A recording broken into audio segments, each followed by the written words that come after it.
ये हम कोई चीज निर्धारित की तरफ था। आप सब किसान हो, वो भी बड़ी हरी बिहार बना है, और जितना भी किसानी के औजार से अगर पूजा अर्चना करे हो, अगर उपयोग नहीं है, उन्हें एक निर्धारित जगह में ले जाके रख दे, एक स्थिति रख दे कि वो आने वाला समय में वो अपन अगर उपयोग है तो जल्द से मिल जाए। एक उद्देश्य से रखे भी नहीं रखे कि अपन कहीं भी अपन अलग अलग जगह नहीं रखना है ना, एक जगह निर्धारित जगह रखा। वैसे ही पढ़ाई के संबंध में मेरा पूर्ण तात्पर्य है कि बच्चा के लिए घर में ऐसी जगह होना चाहिए, निर्धारित जगह जिसमें बच्चा रोज प्रतिदिन घर में बैठ के पढ़ाई कर सके।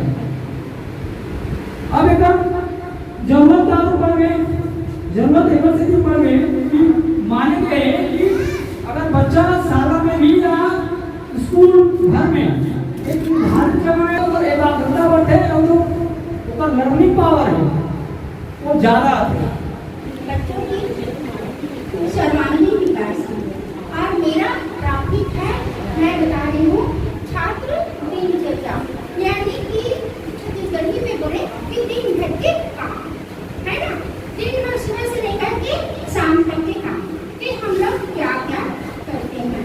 एक तो हम अपना बड़े जानते हैं, हम बड़े बच्चे जानते हैं, लेकिन छोटे बच्चे उनसे अनजान हैं, उनको बताना पड़ता है, उन्हें समझाना पड़ता है कि हमें क्या करना है।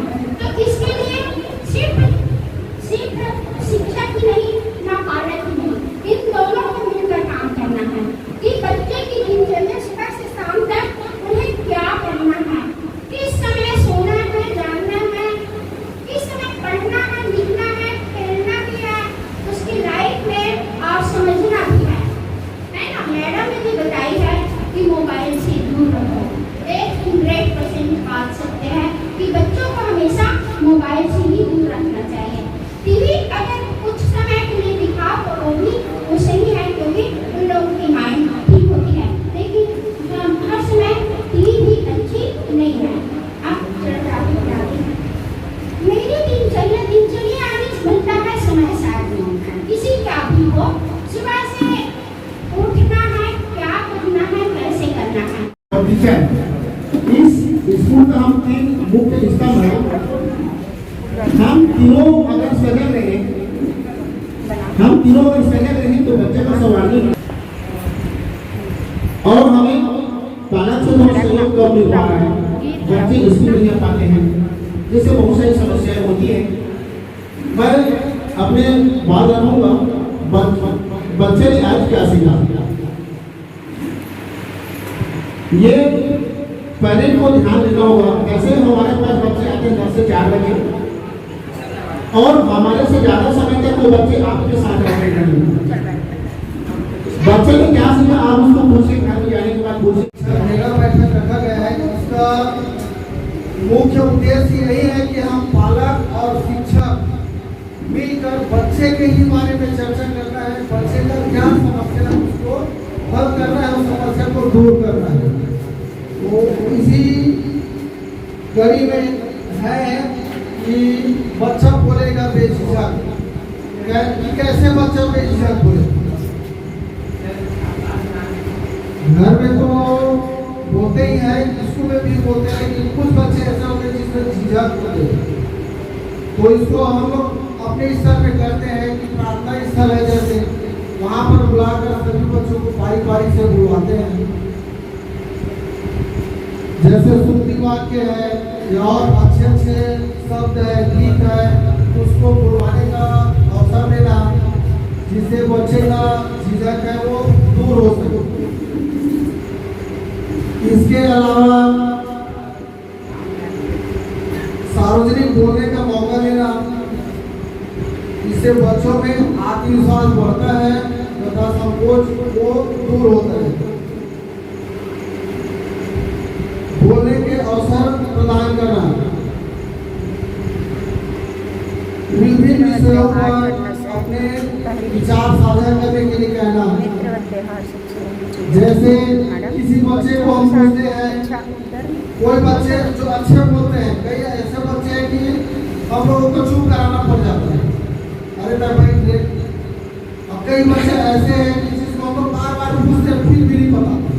उनकी अकादमिक प्रगति और परीक्षा पर चर्चा करने के लिए निम्नलिखित बातों पर ध्यान देनी चाहिए। सकारात्मक दृष्टिकोण रखना चाहिए और बच्चों की प्रगति की सराहना करनी चाहिए। विशिष्ट उदाहरण, बच्चों में विशिष्ट उदाहरण देने चाहिए। लक्ष्य निर्धारण, बच्चों के लिए लक्ष्य निर्धारित करने चाहिए और उन्हें प्राप्त करने के लिए योजना बनानी चाहिए। प्रगति की समीक्षा करनी चाहिए और उन्हें उचित प्रतिक्रिया देनी चाहिए। अभिभावकों का सहयोग लेना चाहिए और उन्हें बच्चों की प्रगति में शामिल करना चाहिए। परीक्षा की तैयारी के लिए योजना बनानी चाहिए और बच्चों को परीक्षा के लिए तैयार करना चाहिए। तनाव कम करने के लिए बातें करनी चाहिए और बच्चों को परीक्षा के लिए आत्मविश्वासी बनाना चाहिए। प्रेरणा, बच्चों को प्रेरित करना चाहिए और उन्हें अपने लक्ष्यों को प्राप्त करने के लिए प्रोत्साहित करना चाहिए। इन बातों पर ध्यान देकर बच्चों की अकादमिक प्रगति और परीक्षा पर चर्चा करने से बच्चों को अपने लक्ष्यों को ध्यान देना। यदि हम स्वास्थ्य के प्रति उचित ध्यान नहीं देंगे तो कई प्रकार की उसकी शारीरिक और मानसिक एवं सर्वांगीण विकास नहीं हो पाएगा। तो शारीरिक और मानसिक सर्वांगीण विकास के लिए उनके स्वास्थ्य के प्रति ध्यान देना बहुत जरूरी है।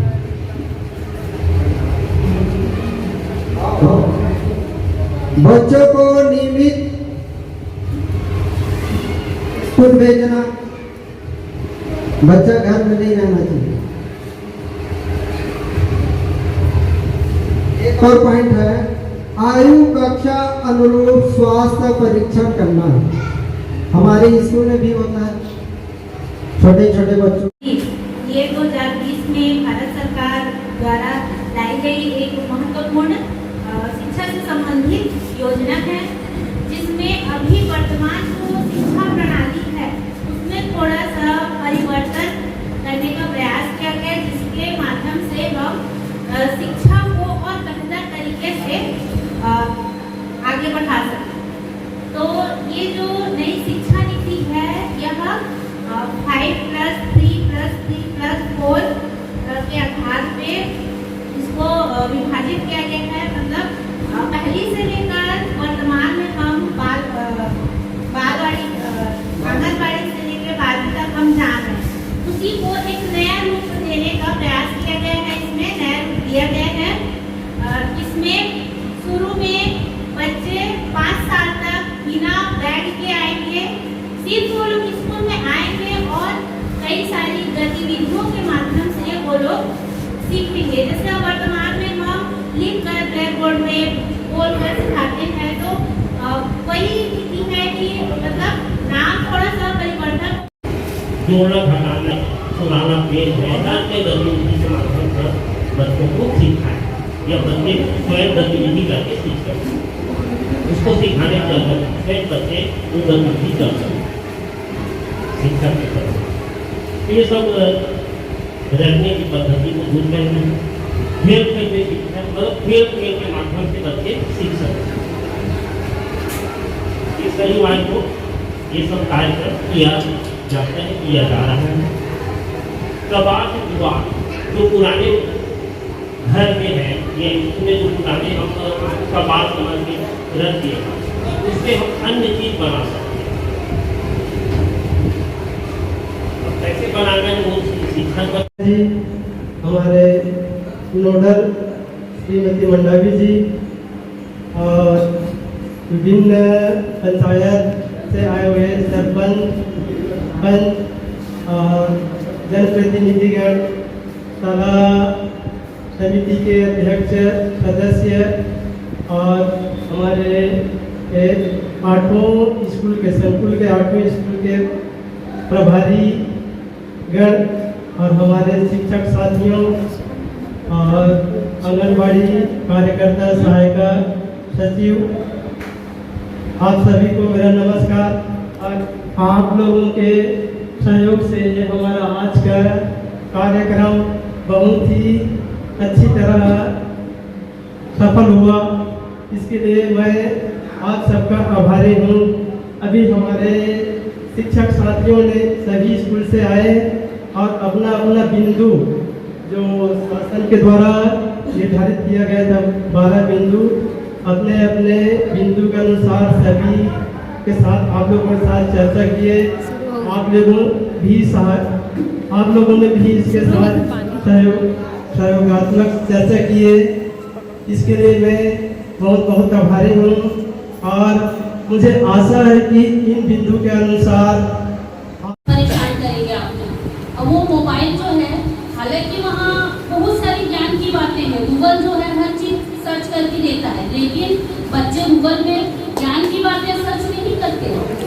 वो अपना जो भी वीडियो देख रहे हैं या अन्य कोई भी वो देख रहे हैं, तो उससे जो मोबाइल से जो रेडिएशन निकलता है वो भी बच्चों के लिए खतरनाक है। तो पेरेंट्स, टीचर यहाँ जो पढ़ाते हैं उसके साथ साथ बच्चों को ये भी बताइए कि उनके नुकसान है